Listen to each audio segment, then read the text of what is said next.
Doorbell rings, he drops a bag outside. When we read the fucking mail, it's a hell of a ride. One for my buddy, two for the show. 3 orange slices and away we go. Listen to mail. Oh, listen to mail. Gilbert and Frank's very amazing colossal mailbag. Colossal mailbag. Colossal mailbag. Mailbag. Hi, this is... I didn't mean to wake you. Yes. I was starting off with my announcer voice. Hi. Hi, this is Gilbert Gottfried. And I'm here with my co-host, Frank Santopadre. And I should quit while we're ahead. And this is Gilbert and Frank's amazing colossal obsessions. That's what they tell me. And our researcher is here, Mr. Paul Rayburn. Oh, is that what he is? Well, he cleans up nice, too. He got a haircut. It's a shame their listeners can't see my haircut. Oh, we've got Instagram and social media and all that stuff. And speaking of social media, we get a lot of complaints that we're always doing Twitter listener mail. Yes. And we never do Facebook listener mail for all the people who don't tweet. Aha. So for the non-tweeters, we assembled, and this is more, it's more work intensive to do, more labor intensive to do Facebook. But for you people, we'll do anything. And these are some Facebook messages that Paul and I have compiled, and you're going to love this one off the top. This is from Victoria Mature, who's Victor Mature's daughter. Oh, my God. Yeah, and she wrote us on Facebook. I love listening to your podcast and hearing you all laugh uncontrollably. It's taken me back in time, and we're sitting in my parents' living room with my dad and his friends on the red shag carpet. So thank you for that. I found your podcast by accident through Twitter, and she wants to thank you, Gilbert, for discussing the size of her father's package.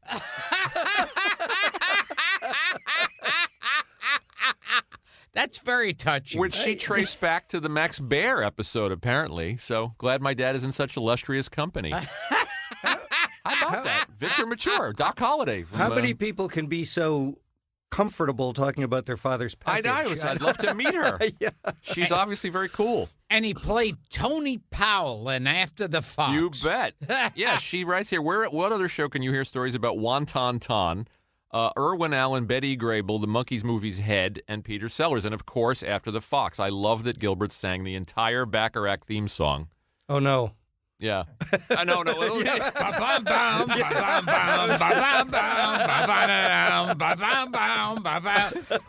is the fox? I am the fox. How much time is in the show? Who are you? Oh, 2 minutes. I am me. Who is me? I am a thief. You caused your poor mother grief. So after the fox, into the hunt with chains and locks. So after the fox, somebody's always chasing after the fox. There you go. That's for Victoria Mature. So, Victoria, Okay. we'll talk again. So that does it for this week's show. That's it. Good night. And our father had a big package. Apparently. Yeah. I don't know where that came from. Did you float that rumor? It was in the Max Baer episode, she claimed. Did he ever work with Milton Berle, do we know? Or Yes, and Forrest Tucker. Yeah. Yes. Okay, let's get some people in here. Dave Shuck. Gil, with respect and love to Rich Little, your James Mason kicks ass. Thank you. I went back to Journey of the Center of the Earth, and I compared yours and Rich's, and yours won hands down. Oh, God bless you. How about that guy? God bless you. We got to send him some kind of gift, a no prize or something. Ray Garton. I had just forgotten about. I'd forgotten all about. Because somebody said to me. Yeah. I think it was Gino who said to me. Goes Salamo. that he got pissed off when Rich Little said after my James Mason, keep your day job. So did I, but I didn't want to say it because we had him here, Yeah. and we wanted to be nice. Yes. We love Rich. Ray Garton says, I'd forgotten about Rich Little's impression of Humphrey Bogart in the Caine Mutiny, and that was outstanding. I could not agree more that actors and other celebs do not have the distinctive voice patterns of the stars of old, which we talked about That's true. with Will Jordan and Rich and everybody else.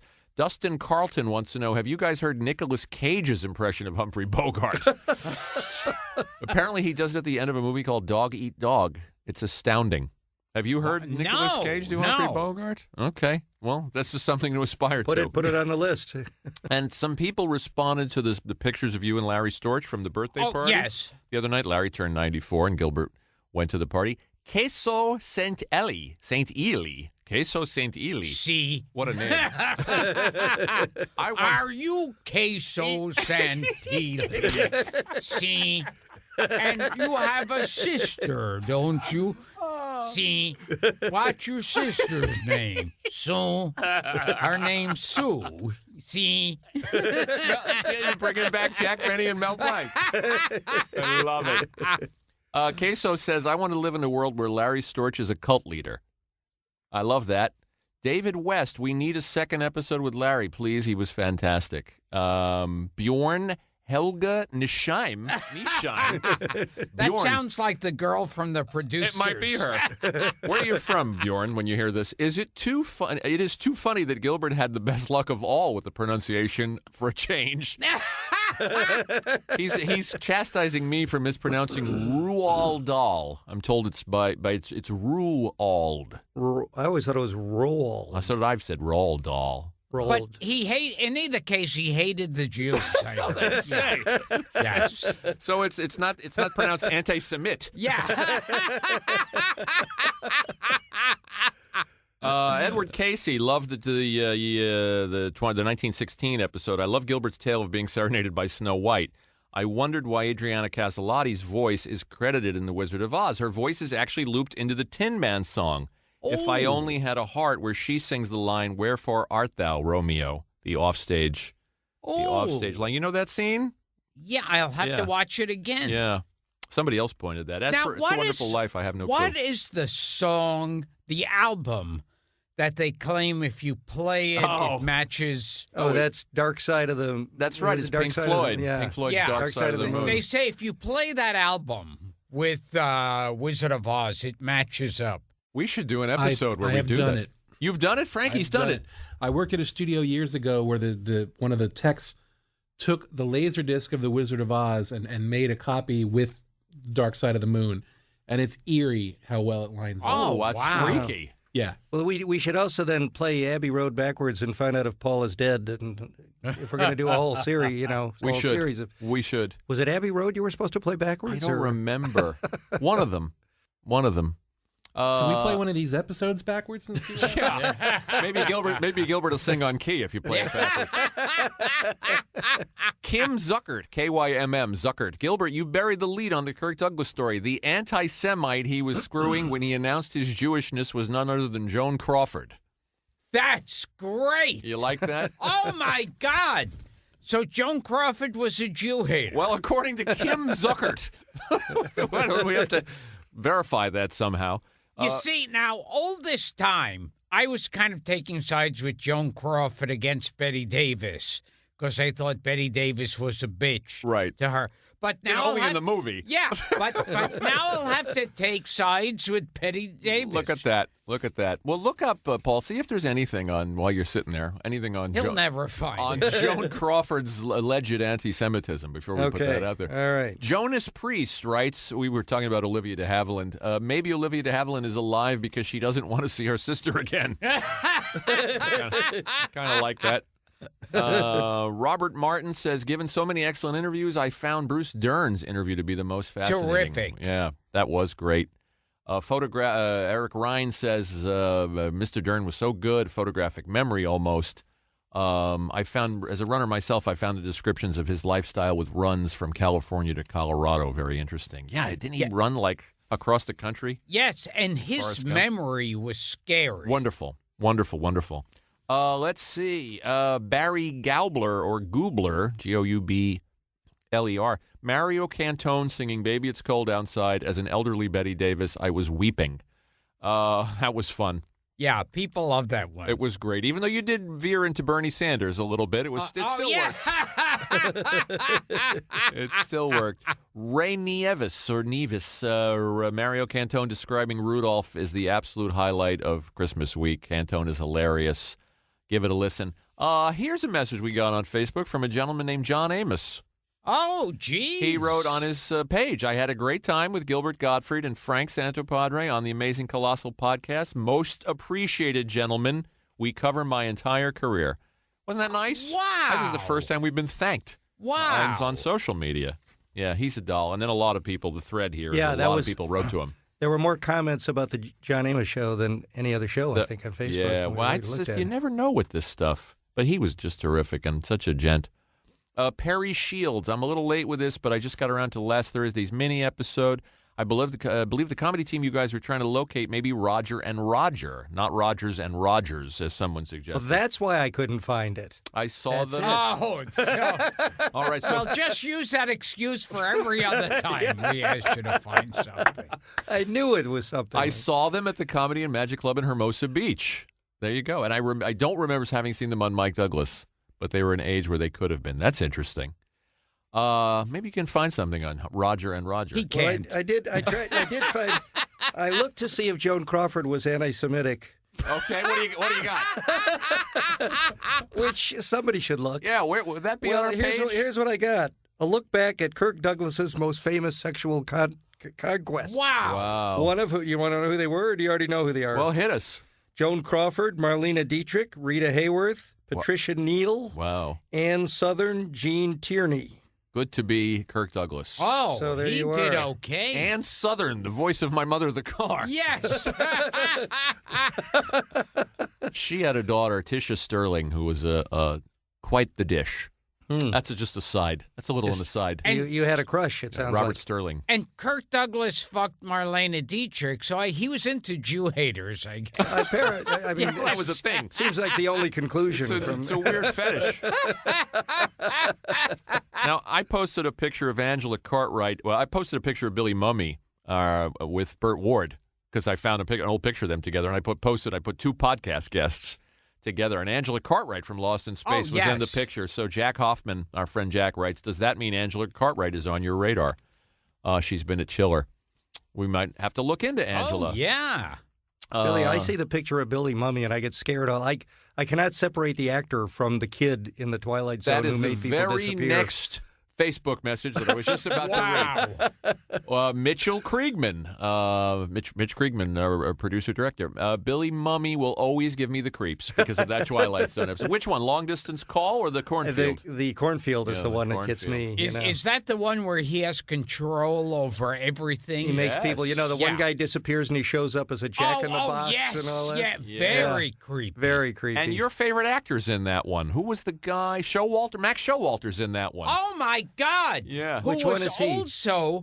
was also known as Bernie Casey. He had two different names. Bernie Casey was a black actor. No, well, let's see. Oh, I Something Casey.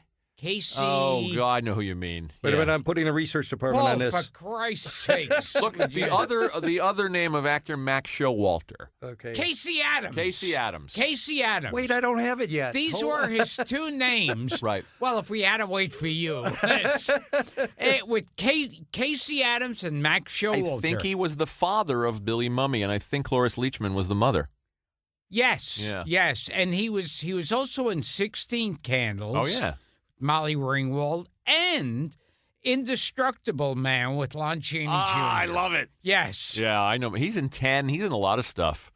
Let's see. David Goldman writes, I've been picking and choosing among your vast collection of episodes, and I really enjoyed the Kelly Carlin episode. She confirmed things I thought about her dad, his incredibly dark humor, and toward the end and how it developed. And I'm glad she survived Gilbert's taunts. Some good humor. You didn't taunt her, as I recalled. You propositioned her. Yes. Totally different. Bob Ballantyne writes us about the late William Christopher, who Yes. passed Father Mulcahy. Did you know that William Christopher and Jamie Farr also toured in productions of The Odd Couple? Oh, yeah. That I had seen. Wouldn't yeah. that be great to That have would have seen been the great two to of have them? actually seen I'm going to that. assume Jamie was Oscar. Oh, yeah. Let's see. Henry Kaplan, Robert Altman's son, wrote the theme to MASH, and for years Altman claimed his son made more money than he did on the film. Did you know that? I did Suicide not know is that. Painless? It's a I great did song. know It was that. covered by many people. Yeah. That was a great song. He may have written the words. I'm It seems wondering hard if to That's believe. what I think. All right. Johnny That's what I think. Mandel may have written that music. All right, let's- Yeah, I think it was the words. That's what I I'm heard. going to get to the bottom of that. Have we got another 20 or 30 minutes? Because I can find that. I can find that. We got a if good get- 50 minutes. We've got another couple of months for you to find it. Glenn Krasner. Herb Voland, who played General Clayton on MASH, also appears in With Six You Get Egg Roll with Jamie Farr and William Christopher. When I first saw this movie, I came to the realization that showbiz is indeed a small, incestuous world. Rest in peace, Father Mulcahy. Now, Herb Voland comes up. You know him by name? If I showed you his picture, Yeah. he's connected to two of our podcast guests because he and Rich Little played Nixon and Agnew in Bob Einstein's movie A Nice Mess. Wow. Which was a movie that did a Laurel and Hardy take on Nixon and Agnew. A Wow. Watergate satire. Yeah, how about that? So Suicide is Painless. I have Go. something. Go. The lyrics were written by Mike Altman, There you go. and the music was written by somebody I thought was mostly a lyricist, Johnny Mandel. That's what I said. Johnny Yeah, Mandel, Johnny Mandel. right? That's Yeah. it. So basically, you told us what we already know. Well, I could tell you And again. you had to look it up. We just said who wrote the words and who wrote the music, and then you look for an hour and a Right. half, and you come back with, hey. Was I right? Yeah. You were. Johnny Mandel. Let's see. Beverly Carr says the 2016 review was brilliant. Thank you for that. I'm addicted to the podcast and obsessions. I even took the survey. We thank you, Beverly. Anthony Michael, we posted some of Brendan Bliss's animations Yes. on Facebook, and we posted the great one with Alan Thicke in the phone booth, where you're telling Alan the Paul Lynde story. Oh,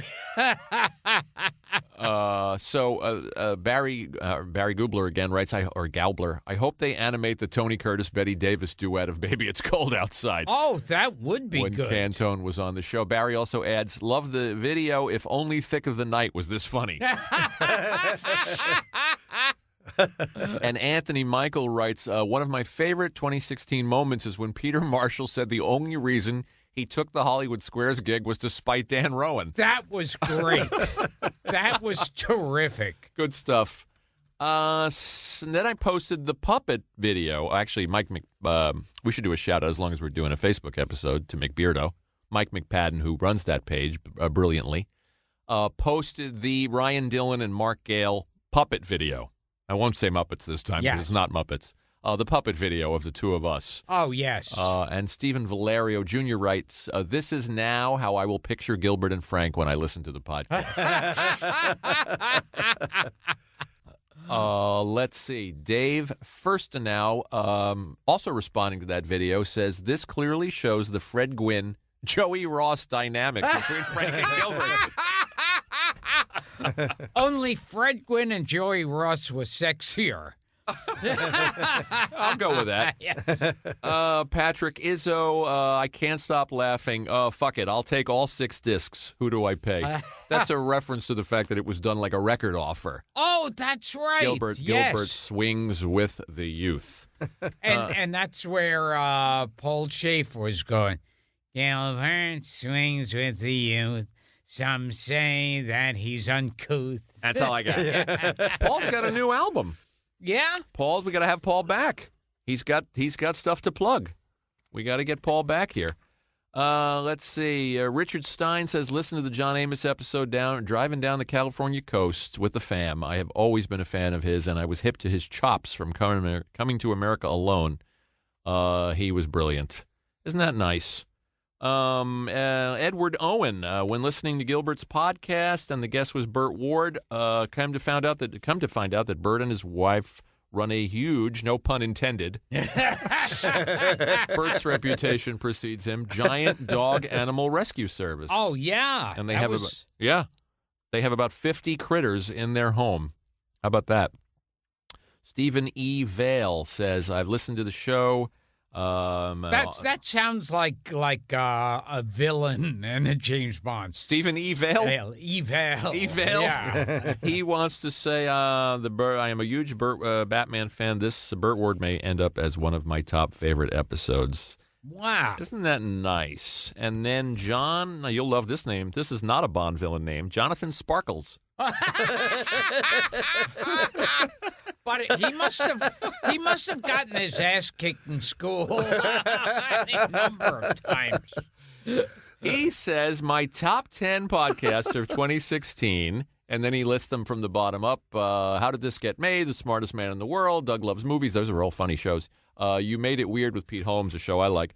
Number 2, WTF with Mark Maron. And number 1, Gilbert Gottfried's Amazing. Wow. Thank you. Wasn't that nice? Thank you. See the way I tricked that and read it in reverse order? That was great. Yeah. They don't give these jobs to chimps, as Dave Letterman used to say. And what else do we have here? He's raising his hand. Yes, Paul. Oh, he's giving me the time. I'm giving the time, I but thought- I don't want anybody to know. I thought you were being like a teacher. For the record, I totally called that moment.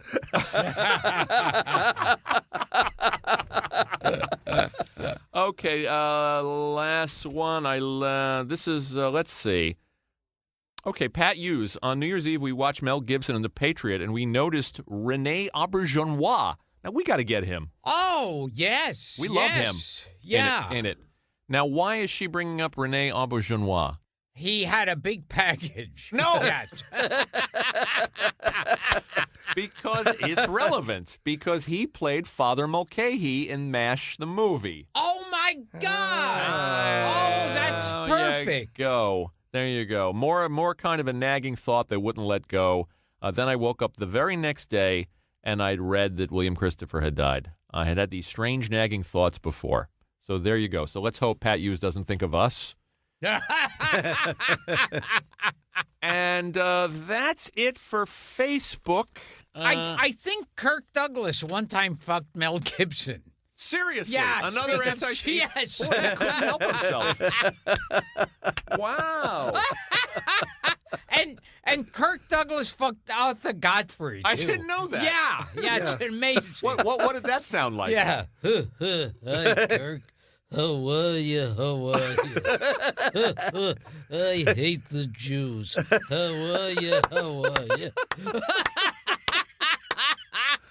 I will say about this show, no podcast in the world has as much deceased actor sodomy as this show.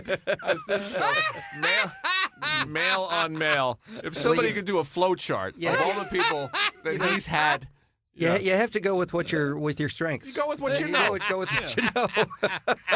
Do you know Joan Crawford's real name, by the way? I'll be impressed. Oh, I remember reading it, but I think, and we forget. can have Paulie back me up on this. I think it was Lucille Lesueur. Ooh. Wow. Lucille Lesueur. See, now that sounds more like a movie star name.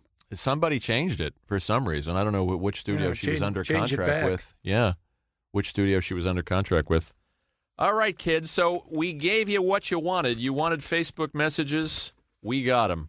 And I guess next time we'll try Facebook again. Twitter's easier because I have the phone in my hand. Yes. And I can actually just Oh, scroll is that through what it. you have in your Yeah. hand? Thank you. And I use Whoosh to clean the screen.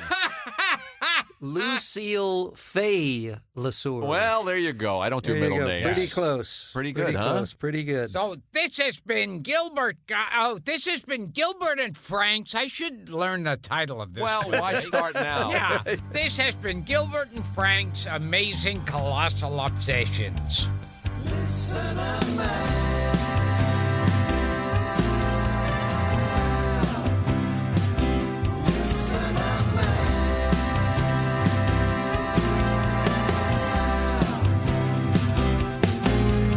If you want to know about Papillon Susu or Lon Chaney Jr., it's something we're used to. Colossal obsessions, these things that we've studied, like why Groucho helped Chico, 'cause he needed the money. If you have a comment